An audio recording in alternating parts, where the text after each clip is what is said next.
You're listening to Just Another Solar podcast, bringing you the latest from the solar industry. This episode is proudly sponsored by Catch Power. Are you still wasting time on site trying to make complex systems work? Struggling with export limits, max demand thresholds, EV control, or multi-brand headaches? Catch Control is your answer. A 2-pole wide Aussie-made energy meter that does the thinking for you. Export limiting, load control, battery and EV integration, DNSP compliance, all sorted. For more information, please visit our website, catchpower.com.au.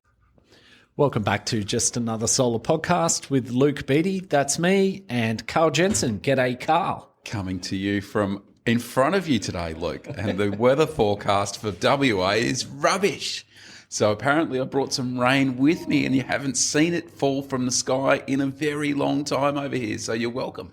This is true, Karl. You did bring the weather with you, and we've got industry legend Nigel Morris. G'day, Nige. G'day, team. Yep, also over here in Perth, having been having a lovely time. Been over here for a few days.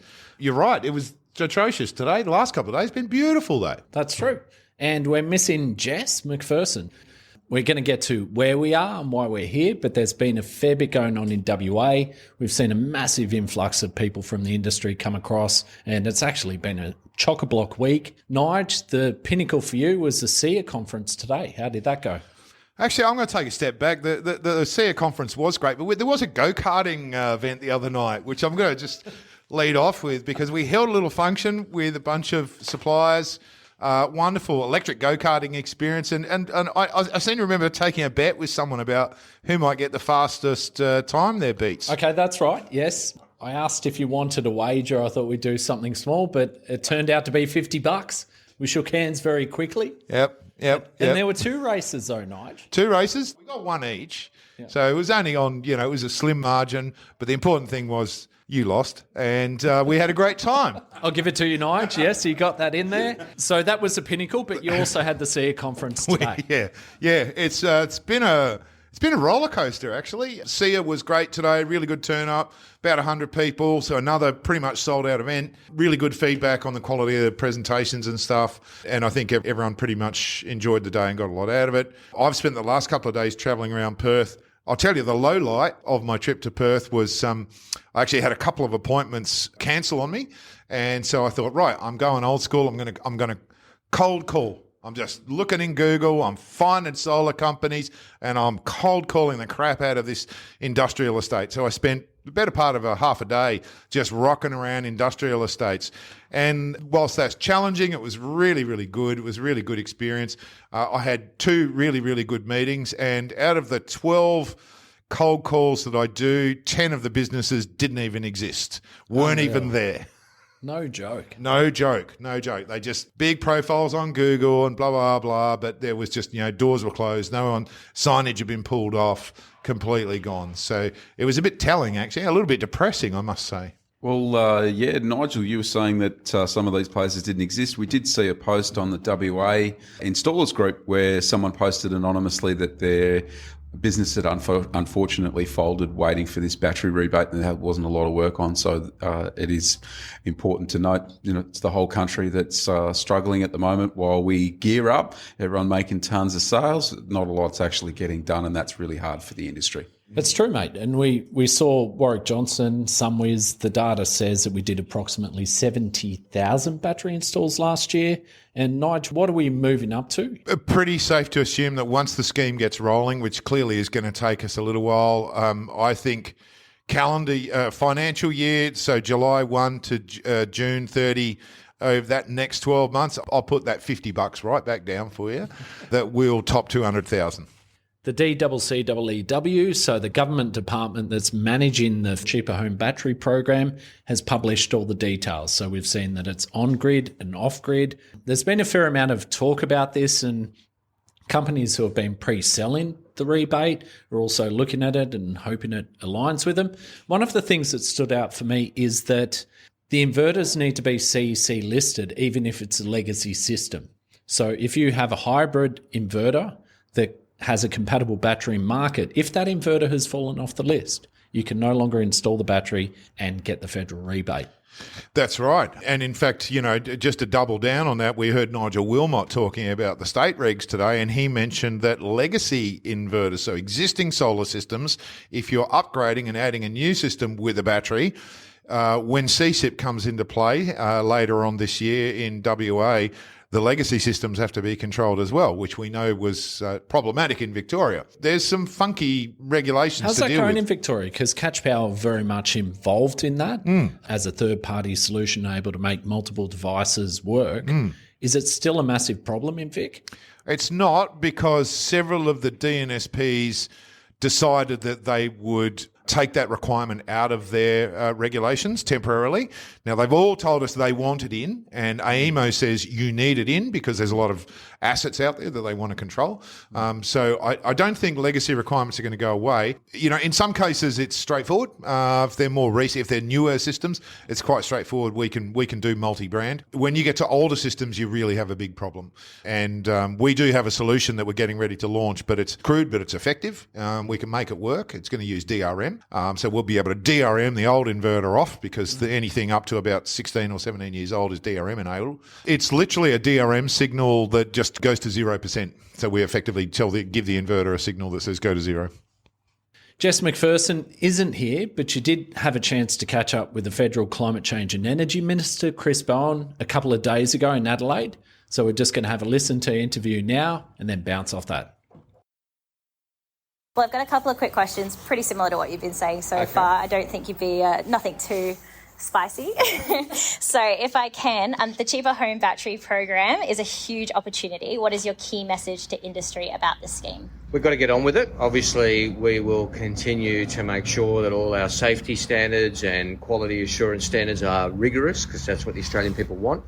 But we'll also get on with delivering it. We've put the basic parameters on our website, the DQ website, which I'm sure you guys have had a look at. Yes. I'll get the regulation out as soon as we can, once the Governor-General's approved it. And 1 July, away we go. Amazing. What would you say to skeptics? Well, I mean, skeptics in the National Party, or skeptics more whatever you want to say. Look, as all your businesses and all our listeners would know, I mean, interest is high.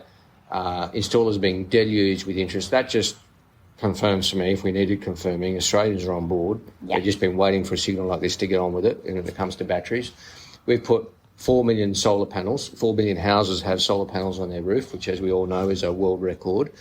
We're using SRES, the same scheme, which has successfully supported 4 million houses with solar panels, to now support the rollout of batteries, because we didn't want to reinvent the wheel and invent a new scheme, and this one works so well. Why fix what ain't broke? Exactly. 100%. It's well understood by the sector, by the community by and large. So that's why we've chosen that model, and that means announcing in April, implementing in 1 July, which for a government policy is pretty lightning speed. Well, yeah. We can all get on with it. Yeah, amazing. Thank you so much. Great Much pleasure. Appreciated. Nice to join you.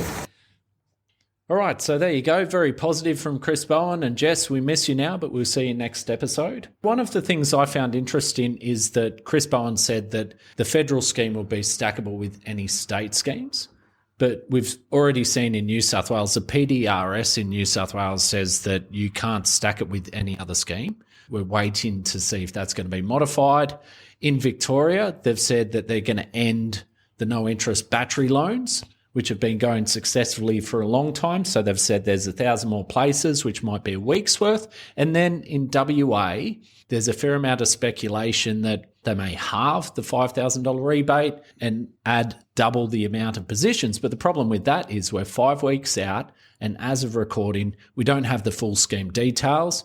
They haven't appointed the scheme operator, so Bright or Plenty are the runners for that one. They need to get their skates on, otherwise industry is going to be impacted. Yeah, interesting. Sia talked about the Solar Victoria battery rebate and how there was a lot of compliance stuff that was highlighted, particularly only 10% of systems that they audited complied.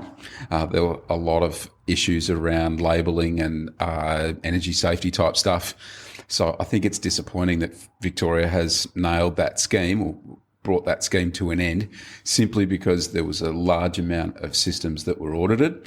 And when we're launching into a new rebate scheme, lots of new people that haven't put lots of batteries in before, there's an opportunity there that could have been had to do better and lift some standards around the battery installs. The other thing is to get one of those Solar Victoria rebates, you needed to put forward some kind of a financial case.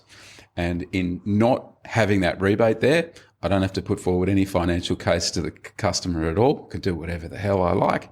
So all of a sudden that brings the opportunity to be selling little old ladies 50 kilowatt systems. No, but it is specified under the federal scheme that you need to give estimates, so not just generation estimates, but also the forecasts of it. So, which becomes tricky when you have VPPs in play as well, but as a pure play, it is specified within the federal scheme. Awesome. Just listening to this, it's pretty mind-blowing, really, because, on the one hand, we've got Victoria who've said, well, we'll just stop doing our state incentivisation of batteries. We'll make it really simple. We'll just let the feds come in and they can we'll just flood the market with batteries and it'll be really simple. It's really easy. And then we look at what's happening over here in WA, and I'm sure our special guest this week is going to go into the nitty-gritty on this, but what we have seen this week is that WA is looking complicated. In fact, a Western Power guy who was at the SEER event today admitted that even he was confused by what they were trying to achieve. And it's doubly confusing because it's a monopoly market. So it's entirely different, and they're tying it to the state VPP, which is run by a monopoly government-owned institution. So you couldn't have more diverse, markets, really, for the same bloody programs. The WA industry is on its knees. We had the battery scheme announced before the Fed scheme, and a lot of installs came to a halt. So companies are on their knees already.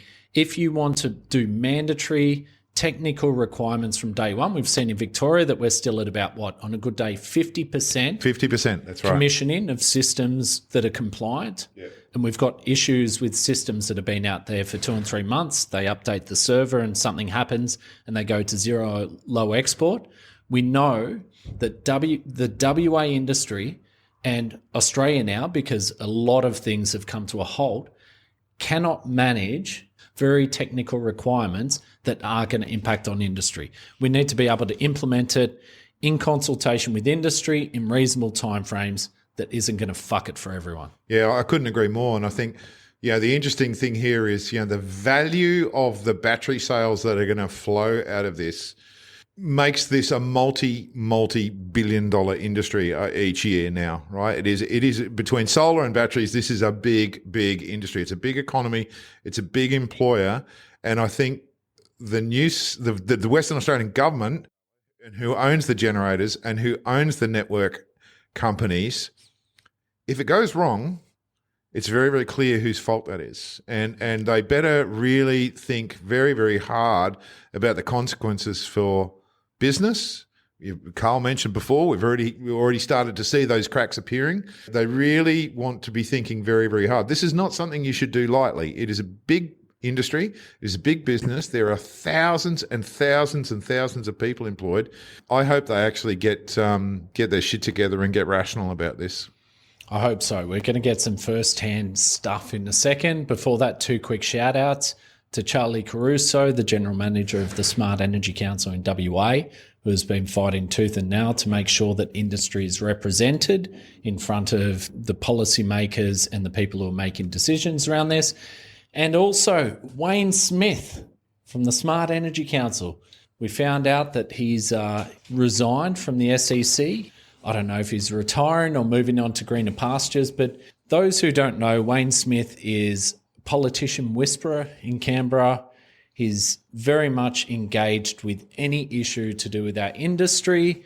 He's also a great guy. His fingerprints are all over the Cheap Home Battery program and a whole bunch of other bills, the Future Made in Australia bill, and a whole bunch of others that you wouldn't even know how much work he does.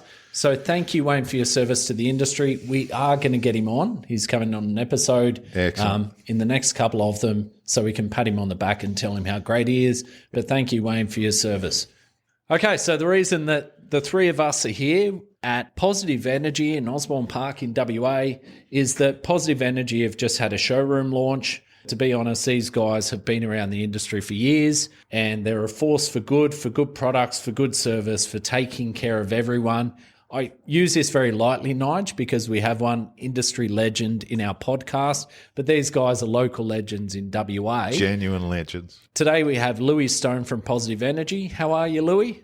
I'm good, thanks, Luke. Thanks for having me. We're going to get into some of the WA specific stuff, some of the startup stories and whatever else you want to share.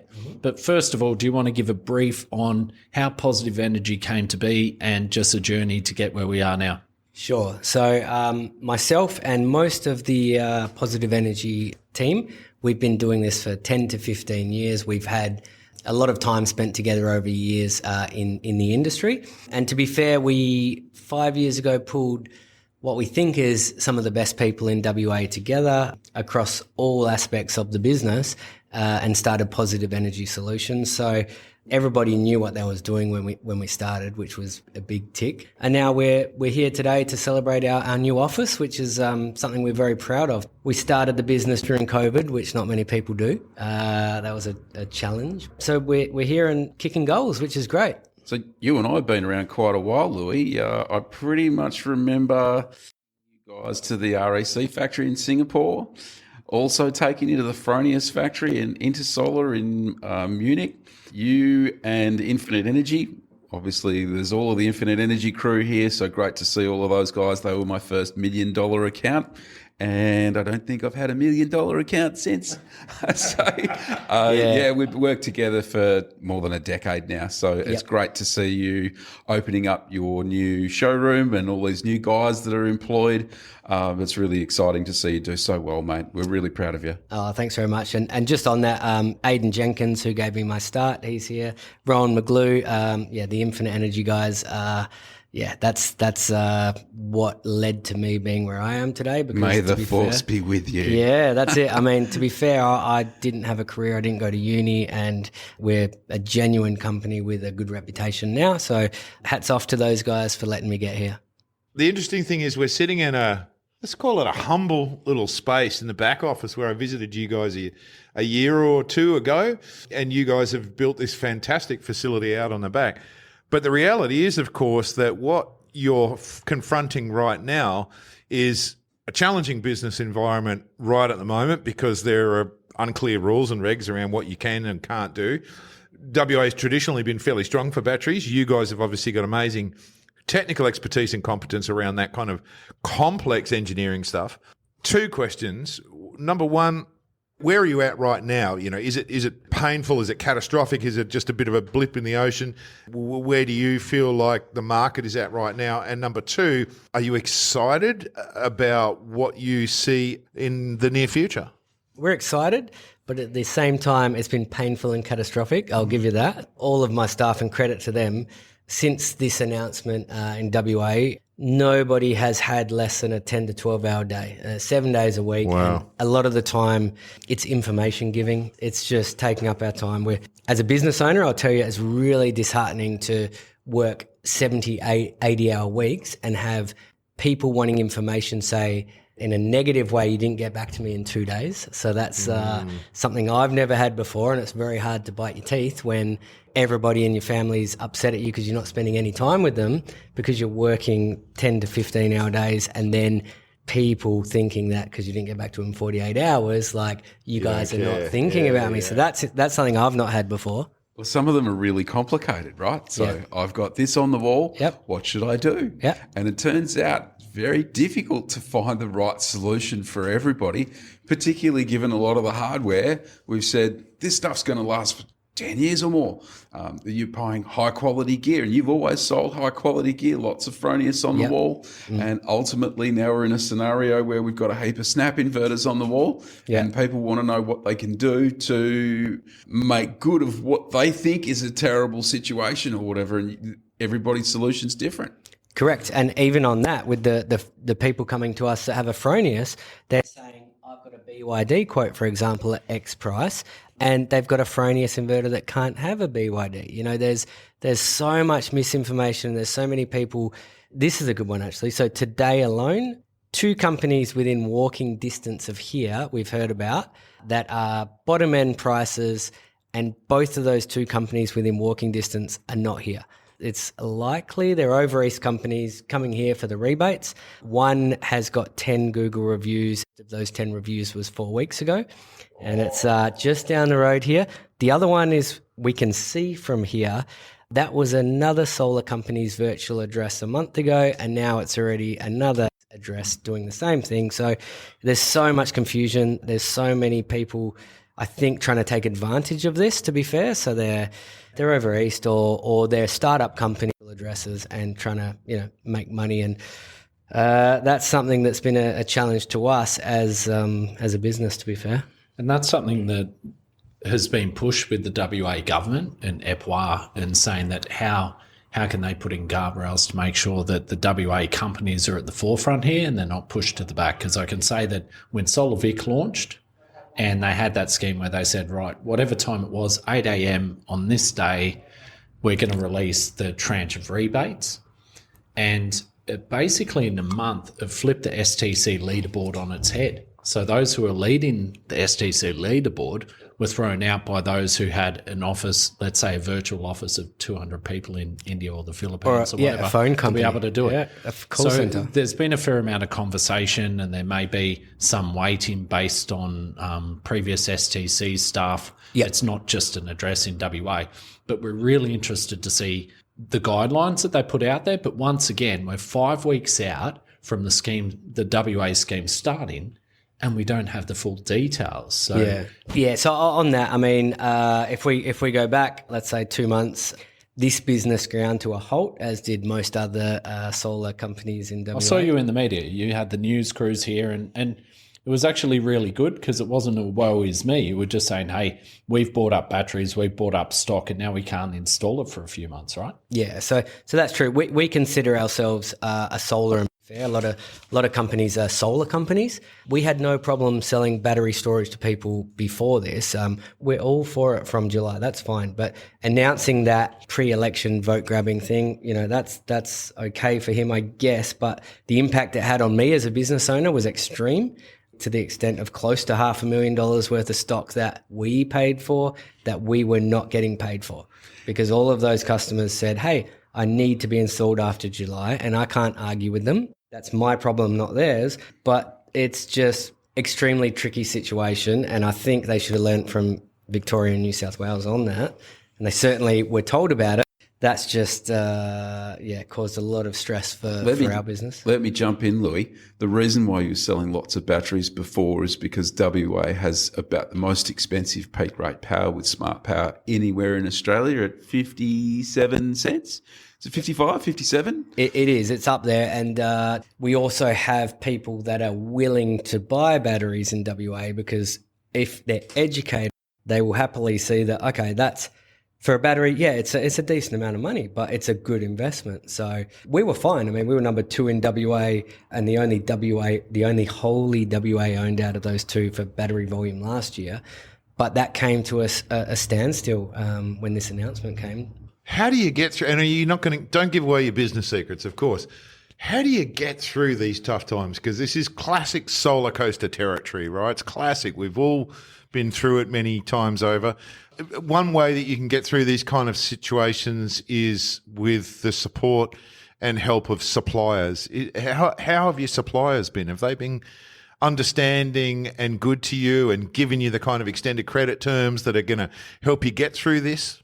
They have, absolutely. Being in the industry so long, I'm lucky enough to have good relationships with the suppliers. So they're quite accommodating, because near $500,000 worth of stuff you buy that you're not getting paid for, that's not easy. And we do know several companies have not made it through that. We're one of the lucky ones. We're debt-free, obviously. But, people like iStore and whatnot, they've helped us a lot in this. The honesty's there, the trust is there. So we got through that. And part of the reason we're celebrating today is we made it through that, because it was tricky. It really was. I love this, because talking to a company that I help a little bit recently, and they were describing how they try to be really loyal to their wholesalers, but they actually work a number of wholesalers, and they kind of shop their wholesalers.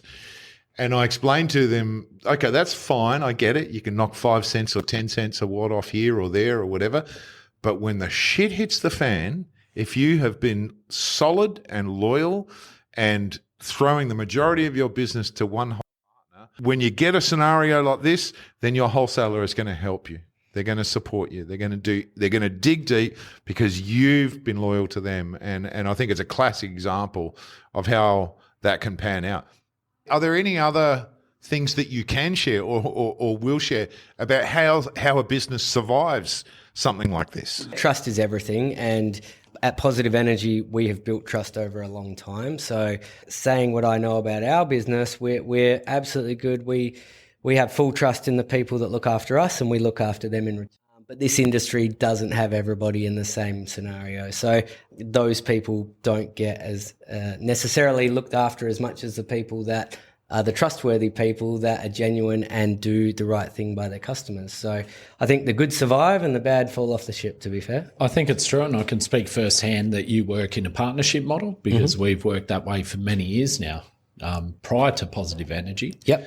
But speaking to all of the demographic of our listeners, you're a certain size and you're a certain business model, but we have men in the van, we have larger companies, and it's not just about loyalty. I will say it's about planning. The industry has been spoon-fed the expectation of just-in-time deliveries, and that's been working because there's been a glut of panels in the country. I mean, we had some hiccups a few years ago, but really there's a glut of panels and racking and all the other stuff. But due to the price of batteries and the collective financing of batteries, the supply is going to be lumpy. It won't be that we don't have them for 6 months. It's going to be, hey, our next container isn't due for 2 weeks. Yeah. So if you're ordering for tomorrow's jobs and you've been doing that for years, just be aware that the batteries may not be there and you may have scheduled it with the customer. So the advice that I would give, and I've been giving out, is that as you get orders on the books and as much as you can forecast, get those forward orders in with your wholesalers to make sure the stock's there. Now, you're in a different category because you guys are doing that months in advance, and hats off to you for doing that.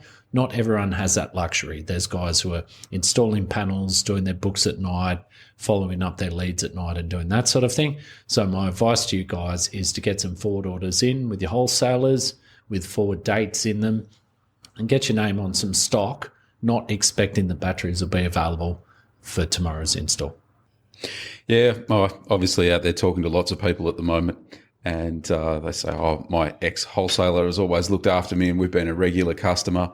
And I said, mate, at the end of the day, we're talking big dollars here, and they might not even have the money to buy the stock for you, particularly given that everybody's in the same bucket. And Luke said, the stock's really expensive. So for those that don't know, a container of batteries worth around $500,000.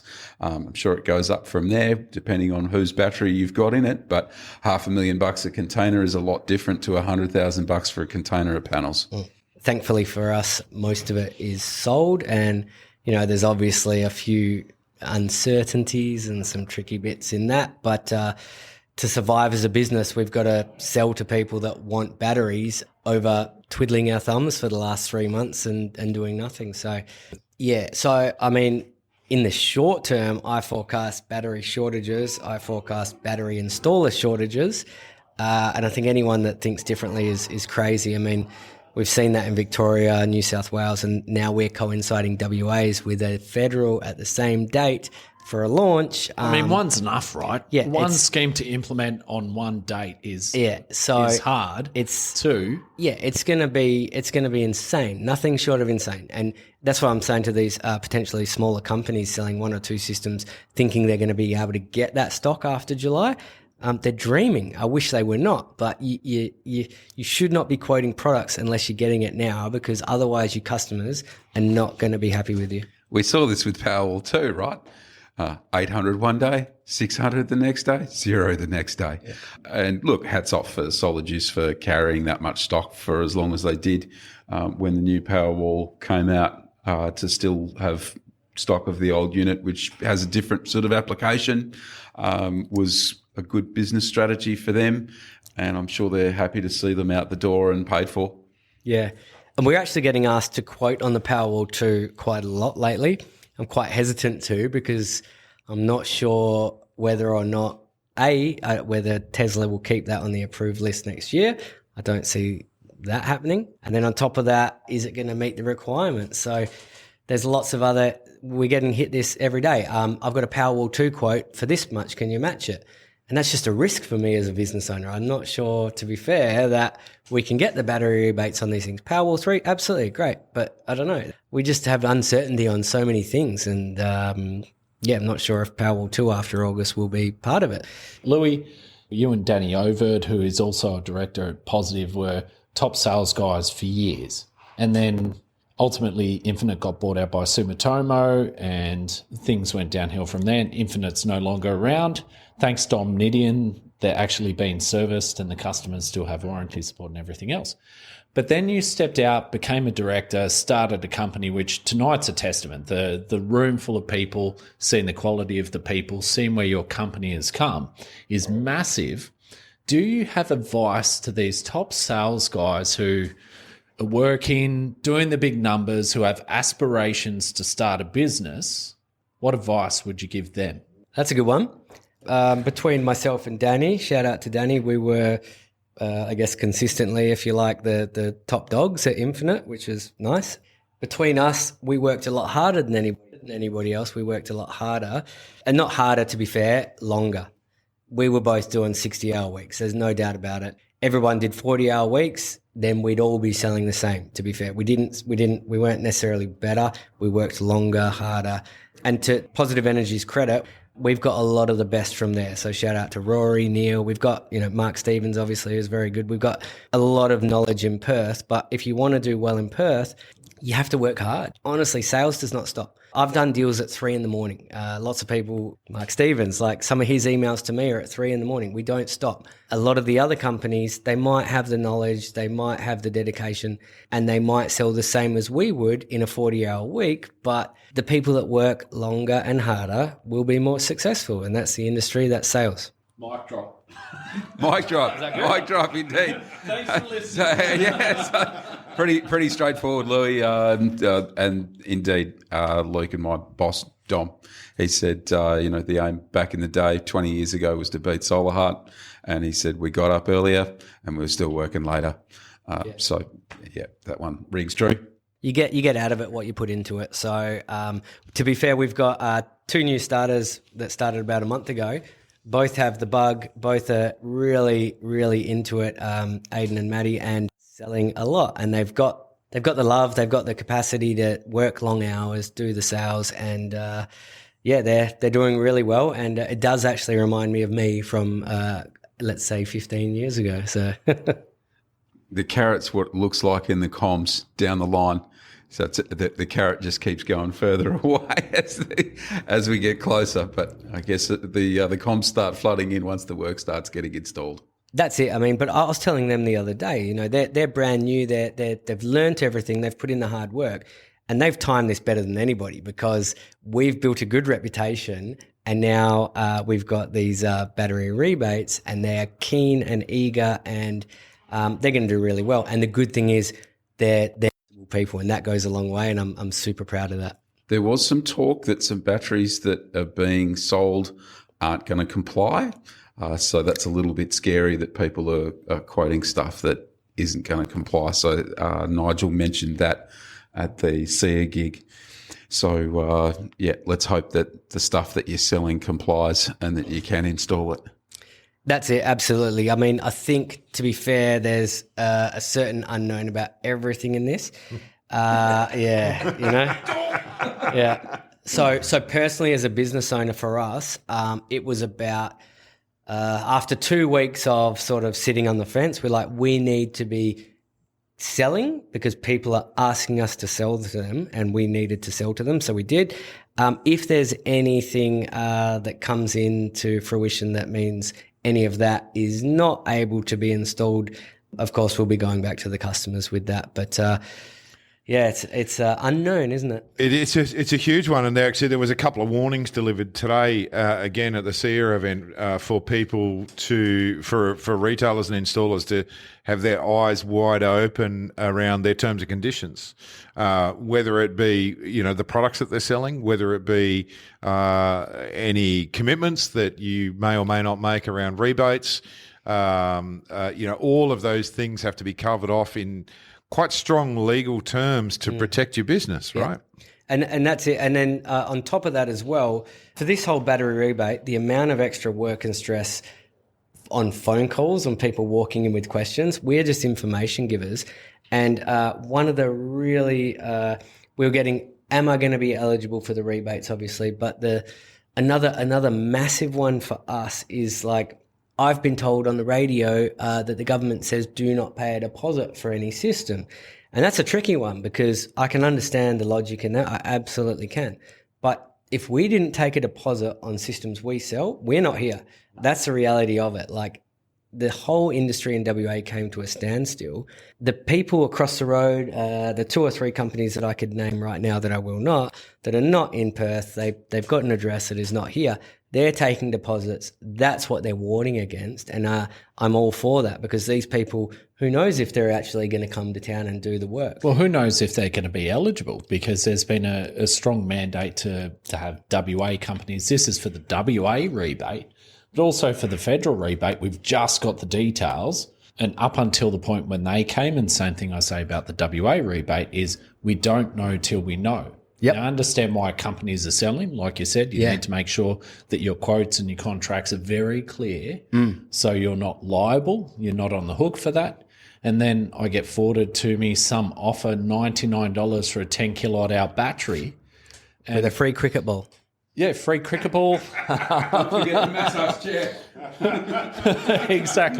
Exactly. And that's the sort of thing that, okay, so on the one hand, buyer beware. Will the products be actually suitable? And they probably have get-outs in their contracts and quotes too, that whatever cheap piece that they've been No, they get out, so change their name and do it all again. Yeah, okay. The cynic says that. So the buyer beware. But the other thing as an industry, you turn around and say, right, we have seen margins in the retail space collapse. We've seen margins in the wholesale space collapse. And I would have thought this was a reset time where we could go, wait. There's money there. And it's not just the government money, right? Because there's all the rest of the money for these systems. And there's really billions of dollars worth of financing on top of that through, zero interest loans and all the other financing mechanisms and leases and that sort of thing. Yep. So you would think it was a time for the industry to reset and go, right, let's get back to sustainable margins. And then we're seeing the opposite already. So I hate to say it, and I will say this publicly, I'm hoping that some of these solutions and companies get a red line through them and the rest of us can go, right, let's actually build this sustainable business so we'll be there in 5-10 years' time to keep supporting our customers. Absolutely. I agree with that 100%. I think in an ideal world, if you're getting allocated the WA battery rebate, the people you go with have to have proven experience, more than 2 or 3 years, to be fair, because as I said, 2 today I found out about within walking distance of here. They're not here. They're people that are saying, let's take advantage of this. That's what they need to stomp out. And we're quite lucky. We were voted number 2 by volume installed of battery storage last year. And the other people that are just starting up and then not even having a track record at all, I don't think they should be allowed to take advantage of the scheme. You can go back to the pink bats. You can go back to all the other different things. It brings out... Oh, it's a dirty word. I've done a few presses and the first thing that the journos say is this going to be pink bats again? Yeah. And I hope it isn't. And it shouldn't be because we've got more controls in place, we've got more regulation and compliance and that sort of thing. And I really think we need to keep the belt tight to make sure those pants aren't dropping in terms of compliance, in terms of who we're allowing to operate and how we allow them to operate. Exactly. I think it's pretty easy to keep the pants up, to be fair. You just need someone involved who's been, I guess, paid to do it to make sure that these guys are not just backyard operators or coming in from over east. It's not hard. It just needs somebody looking into it and doing it. All right, mate. So we haven't got time for much more. First of all, for everything you guys have achieved. Before we wrap up, we're going to go around for last comments, and we'll start with you, Karl. We did see this 15 years ago with the premium feed-in tariff. There was a mob in South Australia that sold a shitload of systems that then didn't get them installed by the cut-off date, and all those people that had paid money and were waiting ended up missing out on the feed-in tariff. Yet you raise a good point there, Louis, and this has happened before, so we've been down this road. What would you like to see, Karl? Look, I'd like to see everyone buying iStores, Luke. Shameless plug. Shameless plug. Look, at the end of the day, I hope that we don't have a pick-bat scheme. That's what I hope. And that means that we are doing some kind of proper financial analysis for people, and we are making sure that that customer is going to be better off with that battery and not worse off with the battery. Couldn't agree more. Well said. Last comments, Nigel. I agree with everything that's been said. The only thing I'm going to say is it's wonderful to see a company like Positive Energy, expanding into this new showroom, and you guys have clearly done the hard yards to get you in a position where you're highly likely to get through this and be able to take advantage on it. So more power to you. I want to encourage the smaller and newer businesses, the genuine ones, the good ones who are out there, to buckle up.